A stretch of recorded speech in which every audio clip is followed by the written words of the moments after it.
anak-anak, hari ini kita belajar dari kitab Kejadian 2 ayat 7.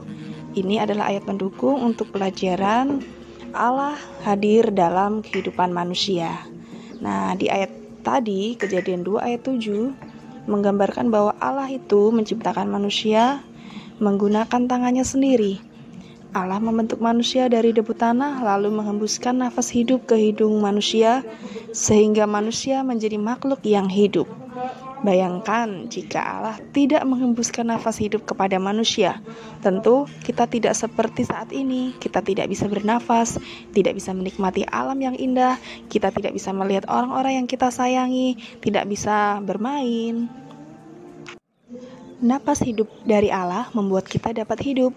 Selain itu, dalam Kejadian 1 ayat 26-27 dikisahkan bahwa Allah membentuk manusia menurut rupa dan gambar Allah.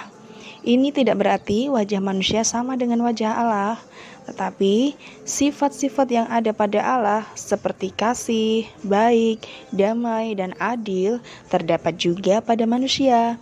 Namun demikian, banyak manusia yang merusak sifat dan kebaikan Allah, yaitu ketika mereka jatuh dalam dosa. Nah, bisa kamu bayangkan betapa berharganya manusia sehingga Allah sendiri yang membentuknya dan memberinya kehidupan.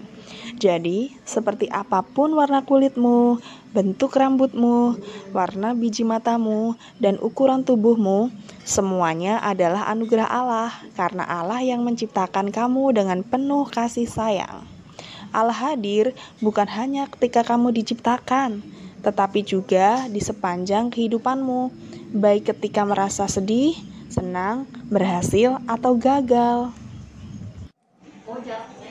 Kita pernah merasa sedih dan takut, tapi ingat, Allah hadir dalam hidup kita ketika kita bersedih, maupun juga dalam keadaan kita bergembira.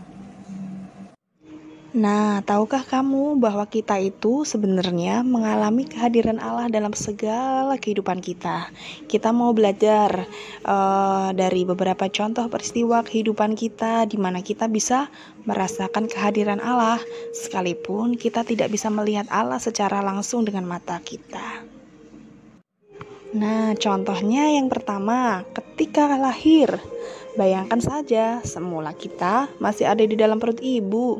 Sesudah 9 bulan di kandungan ibu, kita akhirnya lahir. Semua orang menyambut kehadiran kita dengan gembira. Berikutnya, ketika berulang tahun. Setiap kali berulang tahun, bertambahlah usia kita. Inilah bukti bahwa Allah memelihara dengan menambahkan 1 tahun usia kita.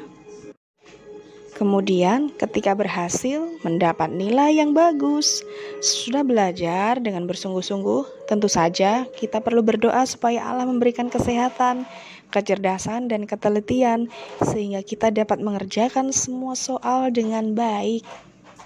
Berikutnya, ketika gagal, kita juga tetap merasakan kehadiran Allah.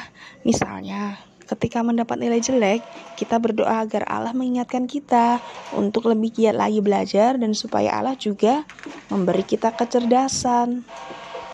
Nah, itu beberapa contoh bentuk kehadiran Allah dalam kehidupan kita. Nah, kita juga bisa belajar bahwa dalam setiap musim, Allah tetap hadir dalam kehidupan kita. Berikut beberapa contohnya. Contohnya, Allah hadir saat musim semi tiba. Ini waktu di mana tumbuh-tumbuhan mulai bermekaran kembali, bertunas kembali setelah mengalami musim gugur. Allah juga hadir saat musim panas tiba. Allah juga hadir saat musim gugur tiba. Allah juga hadir saat musim salju. Nah, kebetulan di Indonesia tidak ada musim salju, tetapi di negara belahan lain mereka mengalami musim salju. Dalam segala musim ini, Allah hadir dalam kehidupan manusia. Tidak ketinggalan, Allah juga hadir dalam kehidupan manusia saat musim hujan tiba. Contohnya, ketika manusia membutuhkan air untuk mengairi tanaman, itu menunjukkan bahwa Allah hadir dalam kehidupan manusia dengan menurunkan hujan.